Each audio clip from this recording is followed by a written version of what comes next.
Hi, good evening, ma'am. Hi, good evening, ma'am. Hi, good evening, ma'am. Hi, good evening, ma'am. Good evening.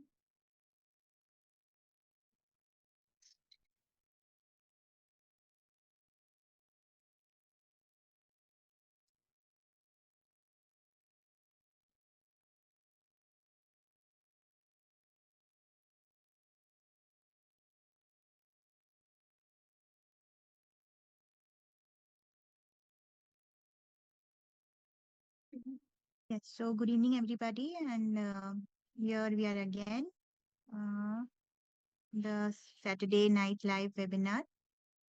Welcome, everyone, and today we have with us Dr. Vasundhara Smriti. Um she is an assistant professor in Department of Radiology from Tata Memorial Hospital. Her areas of interest are pediatric, head and neck onco imaging. I'm all yours. You can share your screen and we can check everything and then you can start the session, ma'am. I'll just stop my share.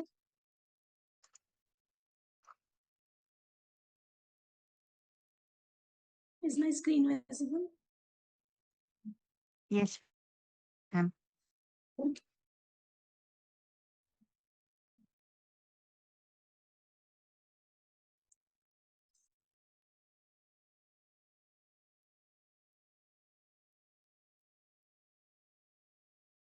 So I'll start the session. Yes, please, ma'am. So very good evening. Today's session is about the imaging of the neck nodes. So what we are going to discuss in this, we'll discuss the anatomy of the nodes, the drainage pathway, some of the nodal levels and the named nodes that we come across in head and neck region, the common pathologies which involves this node, and what to include in the metastatic neck node report. So nodes are part of lymphatic system. We look at how they are. They are a little different from our circulatory system because they are not a closed loop. They starts from the interstitial space as a blind end. Now from these lymphatics then drains into the node. These nodes, they drain into the node like an afferent, and then what comes out from the node is the efferent lymphatics, which becomes afferent for the node at the next level. So the lymphatics, the nodes, they form part of this system. Along with that, we do have some specialized organ, which we will not deal with today. So if you look at the anatomy of these nodes, they are like a bean-shaped structure, which has about 6 to as much as 25 afferents. That means these afferents are going to bring the lymph to these nodes. They bring the lymph nodes. That means they bring the antigens or they bring the cancer cells or the infection to the nodes. These then get lodged under this capsule, which is the subcortical region. It goes to the cortex and then to the medulla. During this process, they react with the lymphocytes and forms the antibody. And finally, the lymph that drains out through the efferent will then go to the next level of the node. So the mode of the spread in most of the cancers are through lympholymphatic. That means from afferent from one node going to the another node, whereas the hematogenous or a venolymphatic node spread is less common. So when the afferent gets the cancer cells too, it gets lodged over here. So many a times you may find the abnormality in only a small part of the node, which may look like necrotic or a heterogeneous or a cortical bulge. That is the reason. That is because of this mechanism or the pathway of spread. So same way the efferent getting the lymph and the coming out through the afferent. So in this way, in this case, the cells were lodged from one of the afferents get lodged over here. So you will find the metastatic part only in one part of the node in early stages. Like this partly it is a normal node, and this part has become rounded because of this process.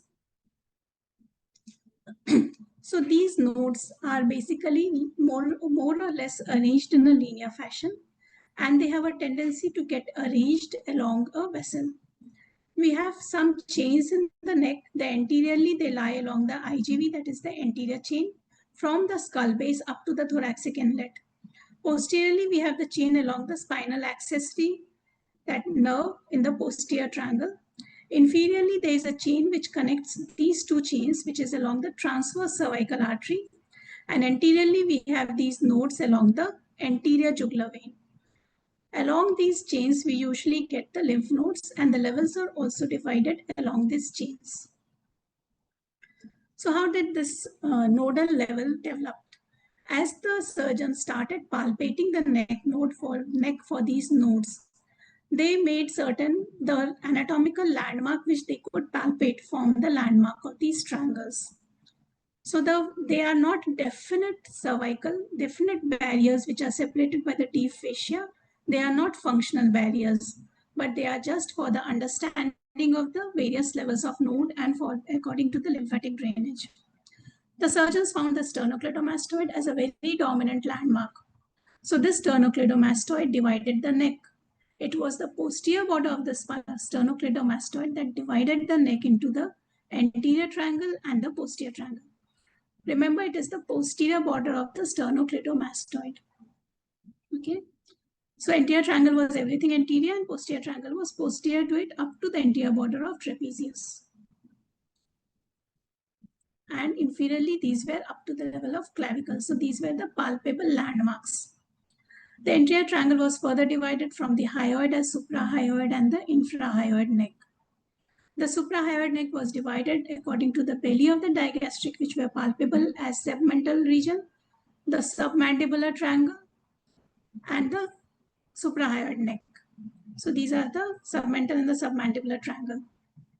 So now the infrahyoid neck was divided into muscular triangle and the carotid triangle. We won't go. And the posterior neck was divided as supraomohyoid and infraomohyoid. Now these were the first classification of the node, which was modified multiple times. Like AJCC in 1997 modified them, but then the drainage was more or less surgical, like cricothyroid membrane was used for the drainage. But since most of these patients also underwent CT and MR, the imaging was considered. I mean, it was difficult to understand certain things, whether the node is medial or lateral to the posterior belly of digastric. So to make it easy, according to the imaging, it was further modified multiple times. And there was a classification that, imaging landmark was used in this node. So this was a classification of the node which were followed earlier. Up to level 7, the nodes were classified. Okay, this was a modification of the earlier AJCC. Some of them were named nodes. Further modification was made in about 2013, which based on this paper, and the nodes were classified into 10 different groups. So today I will discuss the nodal level according to this paper and also simultaneously discuss what was previously used when the 7 nodal level was classified. It was classified into 7 nodal levels. So the landmark we see, remember there are 2 important bones, that is the hyoid and the cricoid, and it is always the inferior border of these nodes which forms the important landmark. So to the inferior border of the suprahyoid neck has submental, that is 1A, which is between the medial margin of the anterior belly of digastric and the hyoid bone. So this area between the medial margin of the anterior belly of digastric, superficially bounded by the platysma and deep by the mylohyoid muscle, is the 1A node. The 1B node lies lateral to it.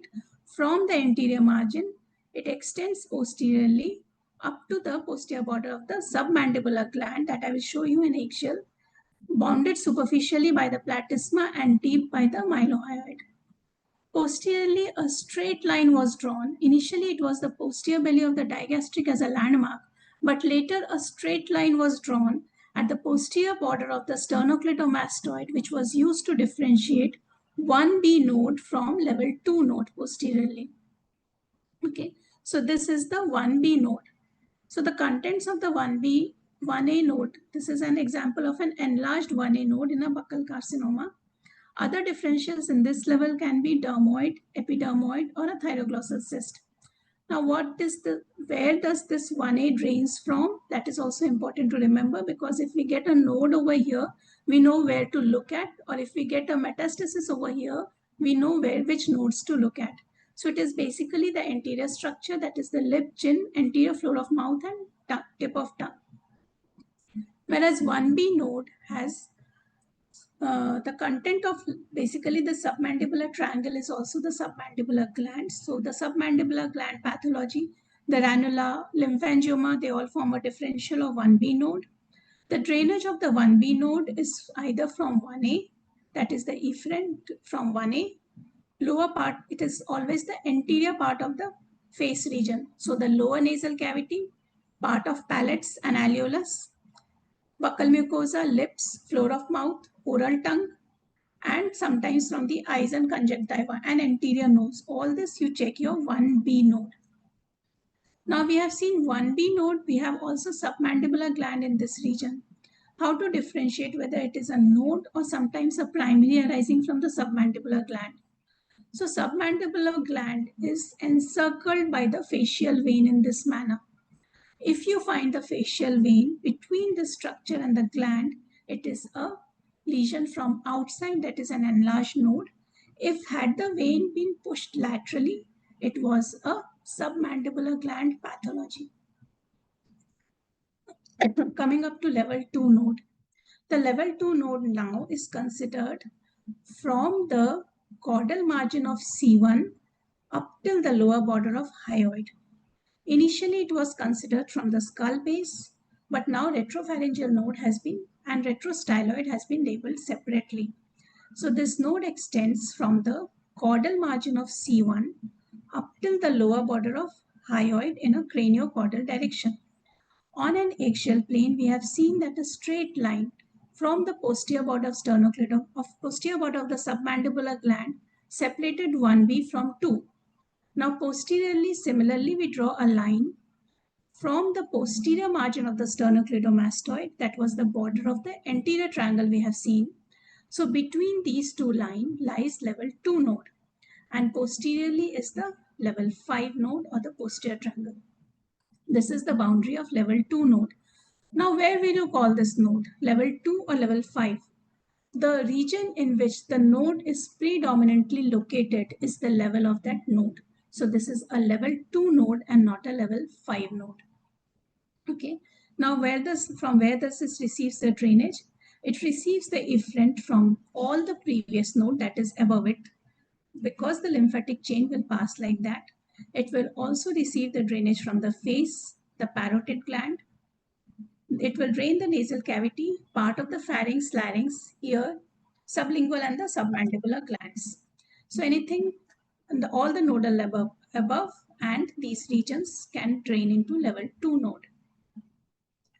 Now level 2 node are also known as upper jugular nodes. They were divided into 2A and 2B node. So 2A node, if the node is medial to the IJV, anterior, posterior or lateral to the IJV, but touching the IJV, they were called as 2A node. Whereas if the node was separate from the IJV by an intervening normal fat, it was called as 2B node. This division was mainly made surgical depending upon the drainage pathway. Involvement of the 2B node is more commonly seen in the oropharynx and the nasopharyngeal cancers. Now level 3, we have come up to the lower border of hyoid. So from the lower border of hyoid till the lower border of cricoid is the level 3 node. Level 3 node anteriorly lies, posteriorly, we draw a line to the posterior border of sternocleidomastoid, which is going to separate level 3 from level 5 node, just like happened in the case of level 2 node. Now medially, these nodes do not cross the common carotid artery. So we draw a line medial to the common carotid artery, or medial to the internal carotid. Mostly it is common carotid, and level 3 node is lateral to it. Okay. Anteriorly, we draw a margin from the anterior border of the sternocleidomastoid that separates from level 6 from level 3 node. Okay. So this is basically the level 3 node up to the posterior border of sternocleidomastoid, from the anterior border to the posterior border, and medially till the carotid. From where it all drains? It obviously is going to receive afferents from all the nodes above it, that is level 2, partly level 5, retropharyngeal, pretracheal, and also going to drain the larynx and the pharynx. It receives direct drainage from the base of tongue, tonsils, larynx, and hypopharynx. Level 4 nodes. Below the level 3 will lie the level 4. So it will start from the lower margin of the cricoid and ends till the base of whatever is considered as the lower limit of the neck, that is the cranial end of the manubrium. So craniocaudally, it is going to extend from here to here. Medially, the margin is formed by the medial border of the carotid and also the medial edge of the thyroid. So anteriorly is bounded by the line from to the anterior margin of the sternocleidomastoid. Posteriorly, again the same, that is the posterior border of the sternocleidomastoid. It will be separated from level 5 by this line.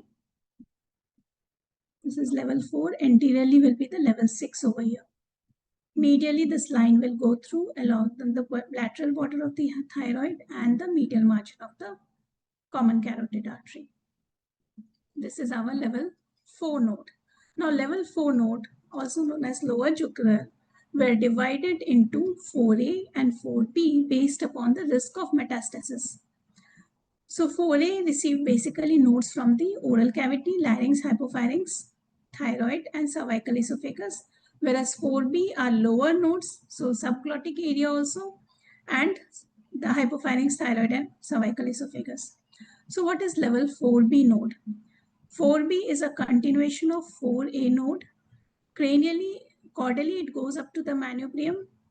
And this level 4, I will divide, level 4A and 4B was basically divided by an arbitrary line that was 2 centimeter cranial to the sternocleidomastoid. So from the sternoclavicular joint. So from the sternoclavicular joint, 2 centimeter above, an arbitrary line was divided, which divided the nodes into 4A and 4B. So 4B nodes. It continues up to the manubrium. Now what happens over here? The anatomy gets little changed as the head is going to meet the thorax region. So anteriorly now it is formed by the, it was the anterior margin of the sternocleidomastoid. Now it is the body of the sternocleidomastoid as it is going to insert into the clavicle. This is the anterior end of the level 4 node. Okay. The posterior end is formed either by the scalenus muscle, the anterior scalenus muscle, or by the lungs, the anterior border of the lungs, or the brachiocephalic artery and the vein on the right, and the subclavian artery and the vein on the left. So it is going to form like this, okay, up to the medial margin till here. Posteriorly up to the scalenus muscle, here up to these vessels, medially up to the carotid, and anteriorly up to the sternocleidomastoids. Okay. Now afferents, it is definitely going to receive from the above node, that is 4A, 5C, pretracheal, recurrent laryngeal, and larynx, hypopharynx, esophagus, trachea, and the thyroid. This was an example of a level 4 node, a metastatic level 4 node over here, and a level 4 node by the tuberculosis. Level 5 node. Level 5 node, we come to the posterior triangle. We have seen it was over here. This was divided by the posterior border of the sternocleidomastoid and posteriorly by the trapezius. So ideally level 4, the apex goes up to the mastoid tip and the base to the clavicle. Initially it was up till this level. This contained nodes along the spinal accessory and transverse cervical vessels. Originally the tip was at the mastoid. However, later on it was proposed that the hyoid should be used as a landmark for the cranial limit of level 5. So the upper nodes were later taken as a named nodes, like they fall into retroauricular nodes. And the level 5 was started from the hyoid bone according to that paper. Level 5 was further divided into 5A, 5B, and 5C. So 5A started from the hyoid bone up till the cricoid. That means it corresponded to level 3 node. Level 5B started from the lower margin of the cricoid till the clavicle. Now this 5 level 5B node this extended from the plane crossing the cranial edge of the hyoid bone till the transverse cervical vessel. Sorry, this 5 was further divided into 5C also. So 5A and 5B, 5B ended at the transverse cervical vessel. So from the lower border of the, not changed over here, I think it started, 5A started from the hyoid, 5A ended at the lower margin of cricoid, 5B started from the lower margin of the cricoid and ended at the transverse cervical vessel. Laterally, we have the, so, and anteriorly, it is from the line drawn to the posterior margin of sternocleidomastoid. Posteriorly is the line drawn to the anterior part of the anterior border of the trapezius muscle. In between lies level 5, which is either separated from 2, 3, or 4 anteriorly. Okay. Now 5B we have seen it is bounded anteriorly by the posterior border of the sternocleidomastoid. However, medially deep to it lies the levator scapulae and the posterior scaneus muscle, because we have gone lower down. Drainage is nasopharynx, oropharynx, occipital and the parietal scalp, thyroid, skin of the lateral part of the neck, posterior neck, shoulder, and sorry, it's a repetition over here. Now, what was 5C node? The 5B node ended at the transverse cervical vessel, whereas 5C started from the transverse cervical vessel up to 2 centimeter cranium to the manubrium.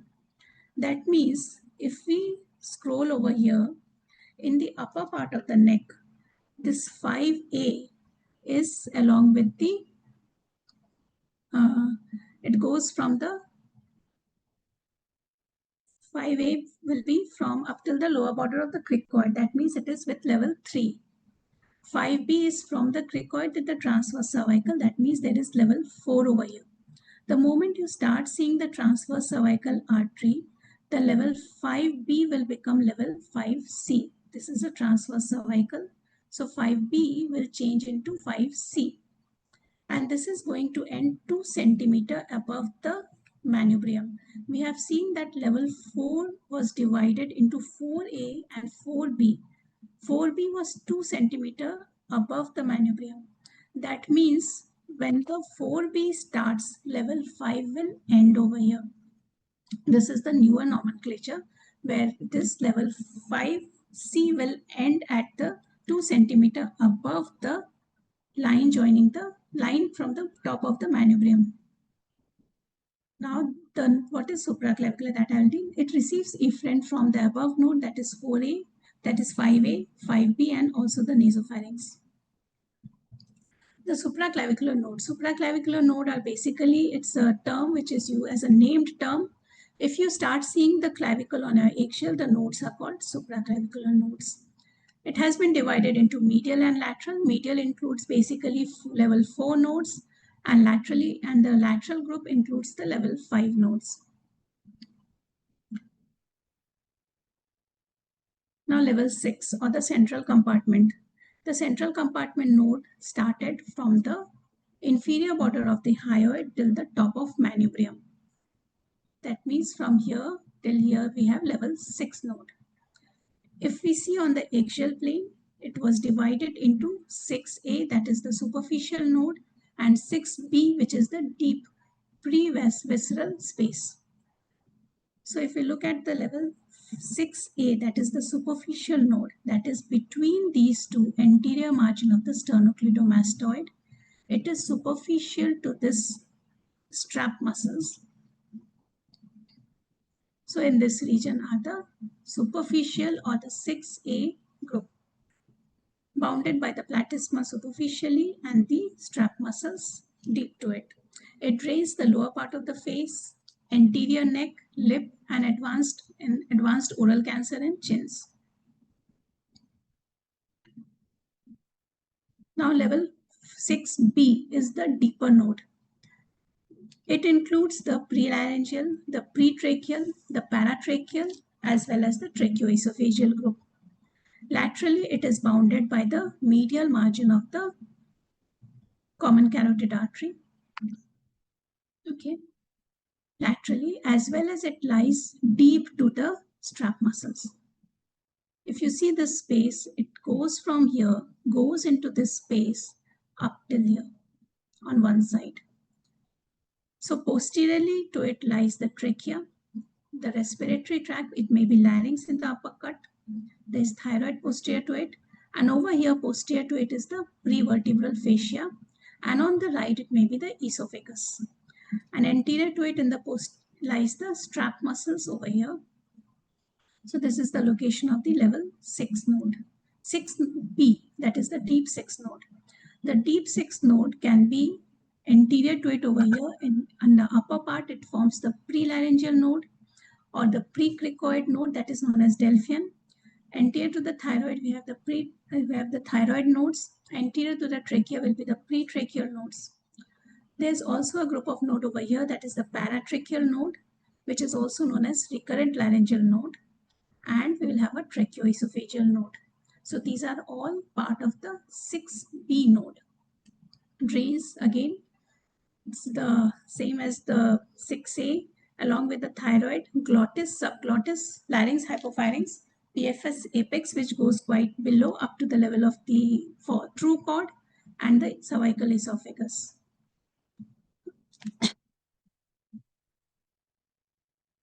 This is an example of a pretracheal node in a thyroid cancer. Now level 7 node. This was according to the new paper. Earlier the retropharyngeal node was just a name node, and level 7 node was actually the node from the manubrium till the brachiocephalic vein. That means the upper part of the thorax. But now that according to the new paper, the level 7A node is the retropharyngeal node.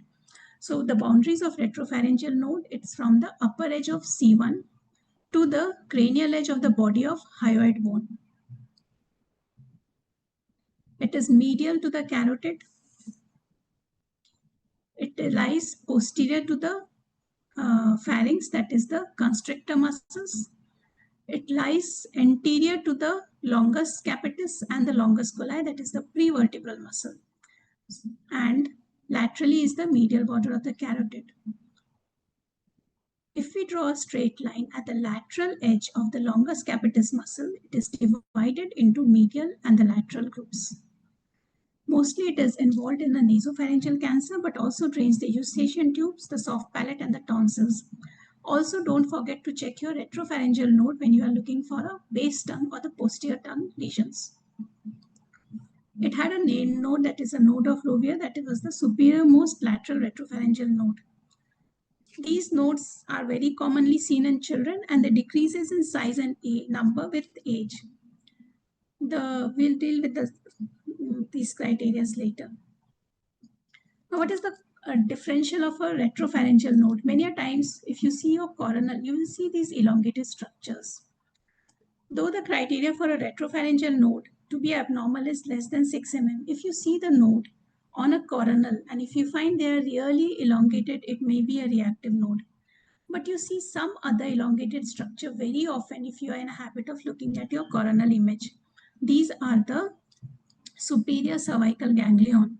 They are little lateral to the retropharyngeal node, usual location of the retropharyngeal node, and they are usually bilateral. They lie at the level of soft palate and they are elongated. These are the superior cervical ganglion. It's a nice paper if you can go through it. It's from AJNR, that the superior cervical ganglion, which mimics a retropharyngeal node. Now level 7B or the retrostyloid node. Initially, they were considered to be the upper part of the level 2 node. Now, this is actually a superior continuation of level 2 node located in the carotid space and goes up to the skull base. So it is bounded by the medial border of ICA, laterally by the styloid process and the deep lobe of parotid in the lower part. It goes from the C1 body to the skull base. Earlier, level 2 node was thought to go up, was considered to go up to skull base. Now it is considered to go up to the lateral margin of C1 vertebra, and above that is considered to be the retrostyloid node. Okay. Now, so anteriorly it is bounded by the prestyloid anterior and the parapharyngeal space over here. Prestyloid parapharyngeal space, and it drains the nasopharynx. Sometimes the the level 2 node may drain retrogradely into this retrostyloid node. So this is the location of the retrostyloid lymph node. Level 8 node, or they were named nodes earlier, that is the parotid group, which includes the preauricular and the superficial and deep parotid nodes as well as subparotid nodes. They are bounded by the zygomatic arch and EAC to mandible. They lie just deep in the subcutaneous tissue, the preauricular nodes. They are posterior to the masseter muscle and pterygoid muscle. So it is bounded by the masseter muscle and the pterygoid muscle. It may be a parotid or a subparotid node. Lower part, the subparotid node is bounded by the posterior belly of the digastric muscle. Okay. Looking at the parotid node, why does parotid have nodes whereas other salivary gland doesn't have node? This was because parotid gland forms little later in the embryology, whereas the other nodes form earlier. So when the node starts forming, the parotid gland still doesn't have fascia. So the lymphatics develops within these parotids, and later the fascia develops. So parotid always have a normal nodes also. 90% of the parotid will have nodes. They are more commonly located in the superficial part of the gland, which may range up to 3 to even 6. I mean, you can find multiple of them, whereas deep part have less nodes, less than 3. You will find usually along these nodes along the retromandibular vein and in the parotid tail. Sometimes it is difficult whether they are really an enlarged node or a parotid lesions. If the node is more than 6 mm, they are considered to be abnormal. Drainage pathway, obviously, it's going to drain the parotid. The adjacent structure, that is the pinna, the eustachian tube, the skin in the adjacent area. It may drain posterior part of the cheek and the buccal mucosa. That means in cases of oral cancer, do not forget to check your parotid glands. When the gums, that is the C. alveolus, nasal cavity may drain here, and the root of node. The posterior part drains here, the anterior part have a tendency to go down to 1B node. The root of the nose, nasopharynx, and eustachian tube will drain over here. Preauricular node. This is an example of preauricular node. Now level 9 node. These were named nodes earlier, that is the malar and the buccofacial nodes. We have seen that the nodes travel along the vessels. So these are the nodes which travels along the facial vein. As the facial vein starts from the mandible and goes up to the orbit on the face, these nodes travel along it. So accordingly, they are named when they are superficial to the parotid. They are all in the subcutaneous tissue. So when they are superficial to the mandible, we call them as mandibular nodes. When they are in the cheek or the subcutaneous tissue, it is called as the buccinator node. In the infraorbital region, below the orbit, they are called infraorbital nodes. At the malar eminence, known as malar nodes, and superficial to the zygomatic arch, they are known as zygomatic node. So they are all basically superficial node along the course of facial vessel, and now named as level 9 nodes. Level 10, that is the retroauricular, also called as mastoid, and the subauricular nodes. Retroauricular node, they are superficial on the mastoid process, which was earlier up the apex of the posterior triangle. So they are cranial to the EAC up to the tip of mastoid, posterior to the parotid and EAC to the occipital node. So here over here, this is an example of posterior auricular node. Sorry. And they usually drains the posterior part of the ear and the adjacent scalp. Occipital nodes, they are, as the name suggests, they lie over the occipital bone. They are continuation of level 5 up to the cranial protuberance. They lie from the posterior edge of sternocleidomastoid till the anterior part of the trapezius muscle, but posteriorly. They drain the scalp and the skin of the upper neck and has been divided into superficial and the deep group. The deep group lies deep to the splenius capitis muscle. So these are where basically the name nodes along the facial, now known as the orbital, the buccinator, the masseter, the malar, and the zygomatic, the preauricular node and the parotid node. This was the retroauricular node and the occipital node.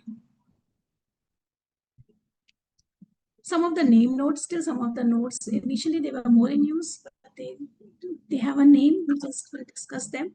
So the Virchow node was earlier a pathological node in the supraclavicular fossa, and in absence of any primary head neck malignancy, primary was likely to be in the thorax or the abdomen. The jugular-digastric node or the sentinel node, these are level 2 nodes. They are larger than the normal nodes. In most of the patient, you will find these nodes are little larger, and we should not have a tendency to call them pathological because they are larger than the normal nodes. Especially in children, you will find them really large, and they are usually involved by the upper respiratory tract infections. The lateral retropharyngeal, we have discussed, these were nodes of Rovia. This was the most common site for the nasopharyngeal cancers. The Delphian nodes or the level 6 nodes. This drains the thyroid and the larynx. So was seen in most commonly we see them in the thyroid carcinoma and sometimes laryngeal. They were called Delphian nodes because it was seen first time in a laryngeal cancer, and if node happened over here, it was mostly like a death sentence, so it was made as an analogy with the Oracle of Delphi. They are usually by the direct extension of the lymphatics from the anterior commissure or the subglottic disease. And this may be even an early manifestation of a subglottic cancer. Now, why are the lymph nodes so important? First of all, it helps to predict the lymphatic drainage, helps to predict the primary site. Or when you know the primary site, you know which lymph nodes to look specifically for, which I have already discussed. This is a region where, and these are the nodes where these regions will drain into these nodes. It's nice to know the exact drainage of these malignancies. Now, how do we image these nodes? First of all, generally the ultrasound is the first modality of the choice if the patient comes with a neck node or a lump in the neck. This ultrasound will help to characterize the node, which will also help to tell the levels, the size of the node definitely, and will be used for ultrasound guided FNAC or biopsy of the nodes. CT and MRI have about 80% of sensitivity and specificity. That means even in a node positive cancer, only in 80% of the time you will be able to tell that there is a positive node on imaging. How do we scan them? Whenever we are doing the head neck region for a malignancy, make sure the CT or an MRI covers from the skull base up to the supraclavicular fossa, and we are not cutting the lower part. Like in the tongue or the skull base, when we are doing a small FOV scan, make sure you have at least one coronal and maybe one eggshell to cover the entire neck region so that the lower nodes are not missed. In our institute, we do at least 3 sequence and at least one plane for a node. We do a T1 eggshell and a T1 core. We do a stir core and a T2 or a T2 fat sat core and a post contrast for these necks. If we are doing a PET CT, if you want to characterize the neck node, make sure it is a post contrast PET CT. I have 2 chairs. Okay, I see.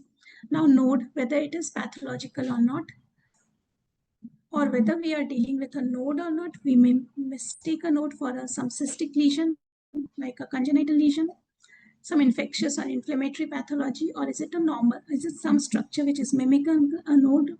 Is it a normal node, a reactive node, or a pathological node? All these should be kept in mind if we are looking at a node. So if a node is oval and has a fatty hilum, it is likely to be a normal node. We do have certain size criteria for the node, but compared to the size, the shape or the configuration of the node is more important to tell whether it is abnormal or a reactive node. Like this is some linear enhancement in the center. This is a characteristic of a reactive node.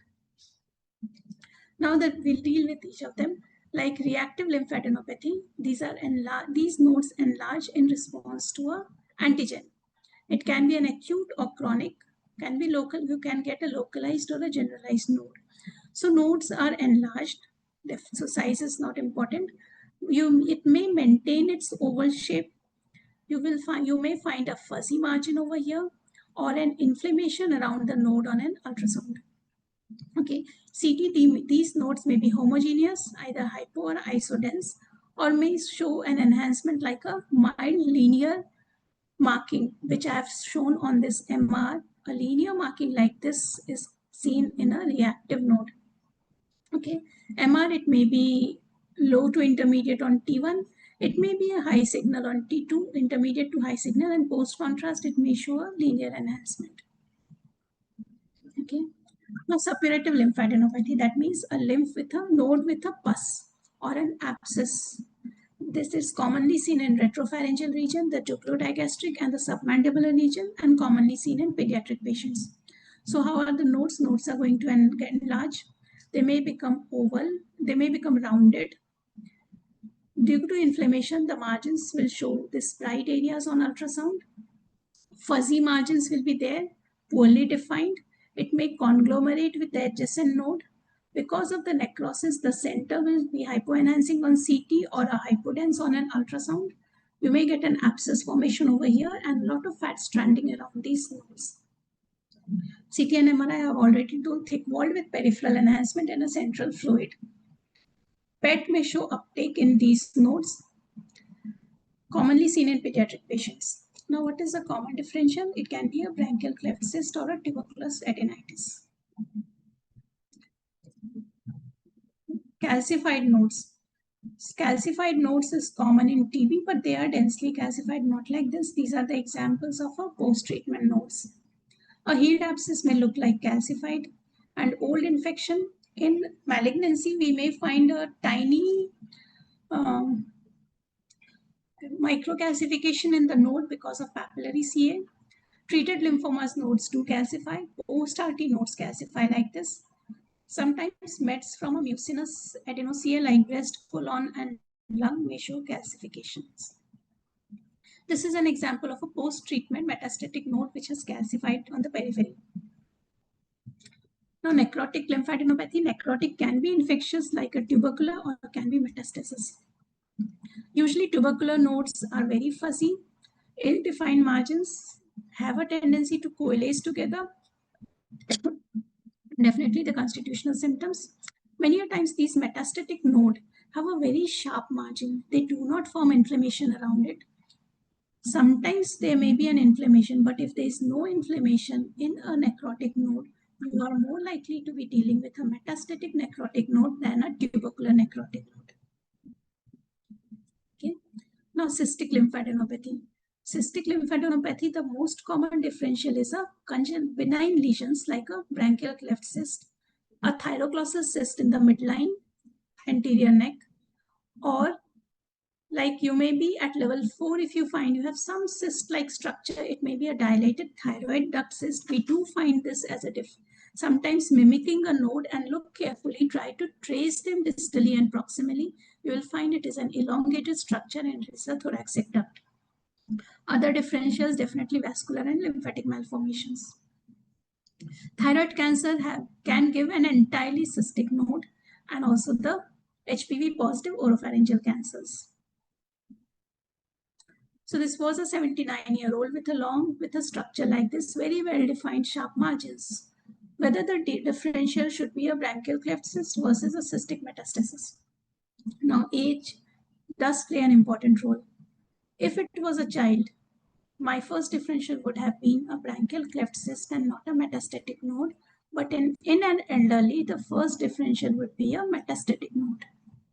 So age does matter in some of these cases. This was an example of an anterior structure. Some cystic anterior structure was present anteriorly. This is a very classical location of a thyroglossal duct cyst. If you feel it's little elongated, it may show a tract over here like this. If you are doing an MR, do take a thin MR cuts because its thin branches, especially in the floor of mouth, may not be seen in your routine cuts. This was another example of some node-like structure anteriorly in the midline over here. This was elongated and it was a papillary CA thyroid in a thyroglossal duct cyst. So these are going to mimic a anterior superficial level 6A node. Now matted lymphadenopathy. The node confluence together. It is known as matted node. The most common differential in our country is definitely tuberculosis. Very rarely we do get a metastatic node which is matted like this. What does it signify? It has a very poor prognosis. It is an independent poor prognostic factor. Apart from the extracapsular spread, it's not with extracapsular spread. Per se, a matted lymphadenopathy, which is metastatic, means it will have a very bad prognosis. It may be associated with distant metastasis. It is likely to be a failure on chemo and radiotherapy. Now, diffuse lymphadenopathy, sometimes we do get a diffuse lymphadenopathy in the neck like this, a very homogeneous and a diffuse nodes like this. The differentials may be infections like a viral or a granulomatous sarcoid TB or some non-specific mycoplasm or a neoplastic node. Neoplastic node, obviously the most common differentials are the lymphomas. So lymphoma, if you look at Hodgkin's, they are more homogeneous, non-necrotic nodes. We do get necrosis in lymphoma, in Hodgkin's lymphoma, but less commonly. Whereas in non-Hodgkin's lymphoma, the possibility of a necrosis is more likely than a Hodgkin's lymphoma. If we are reporting a Hodgkin's lymphoma and if they are matted, we should look at whether we are able to mark the boundaries of these nodes. In chronic Hodgkin's lymphoma, chronic lymphomas like chronic CLL, which are incidental finding, treatment, they are kept on observation and treatment may not be started. They look if the node is more than 6 centimeter. So a 6 centimeter homogeneous node which have lost its boundary from other nodes is an indication to start the treatment. This dimension can be in axial or in coronal plane, but it should not be measured if the nodes are separate. So if you have got a lymphoma, measure the longest diameter of the node also. Lymphoma on ultrasound. Many of these patients in our institute are on follow-up after treatment. So if they come with a neck node, it is important to tell whether the node is reactive or it is lymphomatous. If we see these tiny reticulations in these nodes on ultrasound, it definitely means these are pathological nodes and most likely lymphomas. So reticulations within a node is a sign of definite malignancy and probably lymphomas. So this was another treated case of lymphoma on follow-up, came with a cervical node. Rest of the node was reactive. One node showed this, and this is the area which should be targeted for biopsy. Detection of a metastatic node. We look at the radiological criteria that was proposed to predict the metastatic lymph nodes on CT and MRI. The short axis was said to be more than 10 mm. They are more likely to be suspicious node. For a jugular-digastric, it was 11 mm. And for the retropharyngeal, it was more than 5 mm. And for the medial retropharyngeal, any node if seen in medial retropharyngeal was suspicious. Largest axis for the cutoff diameter, it was seen that if the maximum sum of sensitivity and specificity is high, if the nodes are more than 12 to 15 mm, whereas the negative predictive value is high if the nodes are less than 5 mm, the nodes are likely to be non-metastatic. However, in our routine practice in an onco institute, we really do not pay more attention to the morphology of the node than the size of the node. If the node, even if they are small, but they have started clustering together, if you get 2 or 3 nodes in the region of drainage pathway of a malignancy, they are more likely to be suspicious, even if the size is less. So if the node has become round, that means the short axis is or the long axis to short axis ratio is less than 2. Basically, the node has become round. The node has lost its fatty hilum. The node may have an eccentric bulge. If it has necrotic or cystic area, or if a definite ENE is present, it is a more likely. Definite ENE is, if the ENE is present, it's a definitely metastatic node.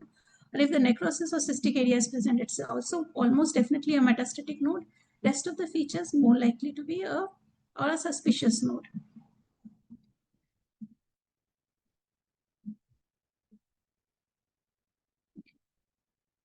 So this was basically a rounded node over here. So this node I will give, because of the size shape compared to this node is more likely to be suspicious. Plus there is some fat stranding which may be due to ENE. Now this was a case of posterior pharyngeal wall carcinoma. I see something over here. On my T1, I'm not sure if this is fat or this is necrosis in a node. So whenever I'm looking at my T2, I also make it a point to look at my post-contrast image. This was indeed suppressed on my post-contrast, but still I'm not sure whether this is the fatty hilum, which will also be suppressed, or is it a necrotic or a cystic area. So then I'll go and look at my T1 weighted image. On my T1 weighted image, this was a hypodense area. It was not fat, and this is a tiny node, which is oval, but it has got a cystic or necrotic component, and this is likely a metastatic node. So on MR, do not look at only one sequence. Try to look at other sequence also. Definitely make a habit of looking at post-contrast sequence. And if you feel a small node has fatty hilum, check it on your T1 weighted images. So according to the 8th edition, like the cervical lymph node staging, according to the 8th edition of TNM classification, it was applied to the epithelial cancers, and the HPV was excluded according to it. If we look at this classification, it gave importance to the size of the node, to the number of the node, to the laterality of the node, and to the ENE. So the clinical classification of these nodes, NX is node cannot be exchanged, no node. N1 is single node, less than 3 centimeter, no ENE. Now, as the node increased in size, it became N2A. As the node increased in number, it became N2B. As the node moved to the opposite side, it became N2C with no ENE. So increase in size, increase in number, and increase on the opposite side. This was N2 stage. And N3 is again increase in size more than 6 centimeter or a node with definite ENE. A node with definite ENE directly becomes an N3B node. Why is the node important? Why are we talking so much about the node? Because in malignancy, it is a major prognostic factor of head and neck cancer. Even one node reduces the survival by 50%. And it is the strongest prognostic factor for recurrence and distant metastasis. So even if the patient have a small primary like T1 and T2 and have multiple nodes, it is a poor prognosis for that patient. Ipsilateral versus contralateral positive node or an extracapsular spread will reduce the life expectancy by nearly another 50%. Where does the node negative stands?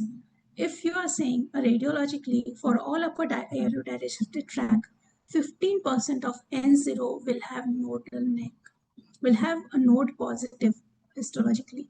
So we are not able to detect all the nodes on imaging. That is one thing. So the dilemma always remains whether to overtreat these patients or to undertreat these patients. So this I have already said what is going to affect the number of nodes, unilateral or bilateral, what are the location of the nodes, the size in 2 different dimensions, the extranodal spread, and the relationship with the adjacent vessel.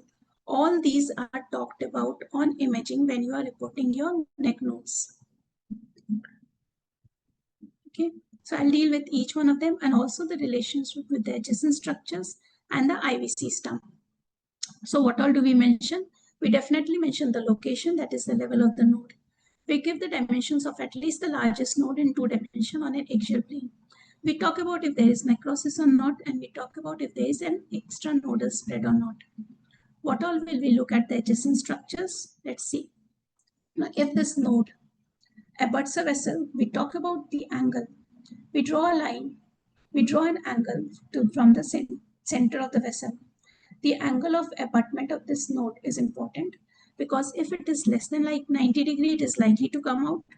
Up to 180 degree, it will also probably come out, and more than 180 degree, the surgeons feel this node may not come out. So all this needs to be reported in your scan, the degree of obliteration of normal fat around the artery or the abutment. Okay. Also mention if there is a deformity of the artery. Sometimes a deformity of the artery is more likely to be associated with a stricture or associated with a adhesions with these vessels, and it may not come out. So if there's a deformity, and the length of contact, because the surgeon should know how much long segment of the vessel they have to dissect if they are going to open these patients. So with the whenever there is an artery associated, talk about these 3 things in your report: angle of oblate, angle of contact, the deformation of the vessel, and the length of the contact. Coming up to IGV, talk about whether there is obliteration of IGV, whether there is thrombus in the IGV. Now, if there is a large node which is compressing the IGV, the surgeon may sacrifice the IGV, but they have to tie the IGV. So they need to know what is the stump of IGV from the skull base up to this node. This we measure from here and give us in our report. Up to 2.5 centimeter, I think they can tie it well. Okay. Similarly, if the node is below, you give the stump of IGV from the lower part till this node, and they will understand whether they can tie this node from the lower part or not.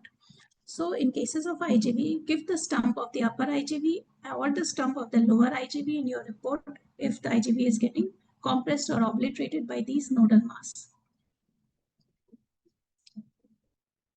Tongue abutting the hyoid, the node abutting the hyoid. Like if the node is actually sitting on the hyoid bone or infiltrating the strap muscles or abutting the hyoid, it needs to be mentioned in the report, because to get a margin, this region has to be dissected, and it may, the operability may depend upon this criteria itself, because surgeon may not be able to remove the hyoid muscle if it is hyoid bone if it is infiltrated by the node. Prevertebral fascia. Remember, prevertebral fascia is not only here, it travels all the way along this muscle. So if the node infiltrates the prevertebral fascia, it needs to be mentioned in the report, because surgeon may not want to operate such a node because it will have a very poor prognosis. Not that they cannot remove these nodes, but removal of these nodes may not improve the survival of these patients. Extranodal or extracapsular spread, or when the tumor, what is it? When the tumor infiltrates the capsule and extends into the adjacent soft tissue structure, that is an extranodal spread. Why is it so much talked to? Why does an extranodal spread comes directly into, it is given importance in the TNM staging? This is because it has a very, very poor prognosis. It has about 10 times the risk of recurrence in these nodes. Look at these nodes carefully. If you find the margin of the node is fuzzy, if you find that something is coming out of this node, it is likely to be an extranodal spread. A thick rim of these nodes usually have an extranodal spread, or if there is an obvious infiltration into the adjacent structure, it is an extranodal spread.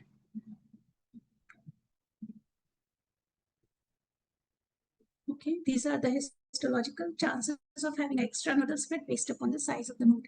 But there's also a probability of the extranodal spread being high if there's a necrosis within the node. Okay. What imaging in the squamous cell carcinoma? Now, if there's an occult metastasis in a head and neck region, where are you going to look at mostly? Look at your oral cavity in 41% cases, oropharynx, especially look at the base of the tongue. Make sure you're looking at your sagittal image for the base of the tongue, vallicula. Look at your hypopharynx, especially the apex of the piriform sinus, supraglottic area, if the epiglottis is involved or not. Do look at your parotid, maxillary sinus, look at your nasopharynx also, and the glottis. These are the chances of having the occult metastasis in these regions. If there is a metastasis at level 5 node, do check your nasopharynx. If there is a large necrotic node, check your tonsils and oropharynx. If there are bilateral upper cervical nodes, check your nasopharynx, base of tongue, soft palate also.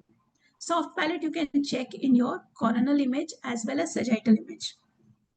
Supraglottis, larynx, and piriform sinus. Look for any asymmetry or any fullness on this area for an occult primary, and definitely PET has a role. I've already talked about this. Check sides, lips, look at your submental and submandibular because the anterior part will drain over there first. Floor of mouth, oral tongue, and buccal. Look at your submental, submandibular, and internal jugular. Base of tongue has a very, very rich lymphatics. So look at your bilateral nodes. Also, base of tongue, look at your retropharyngeal nodes.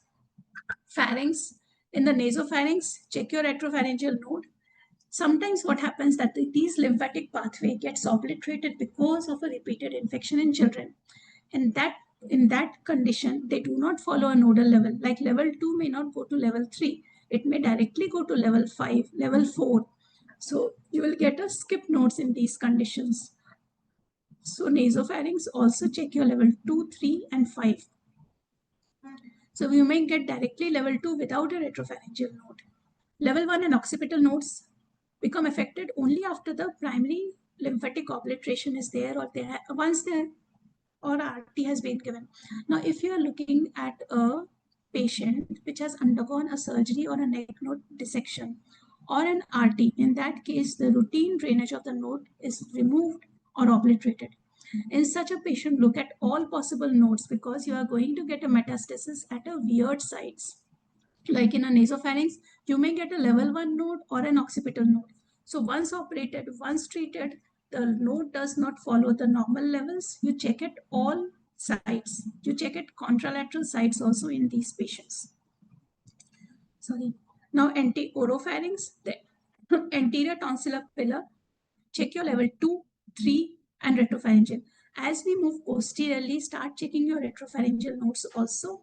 The retropharyngeal nodes are very well seen if your eyes are trained on a coronal images and also eggshell, whatever you prefer. The palatine tonsils or the tonsillar fossa.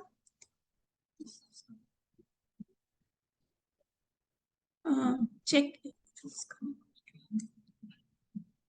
Sorry.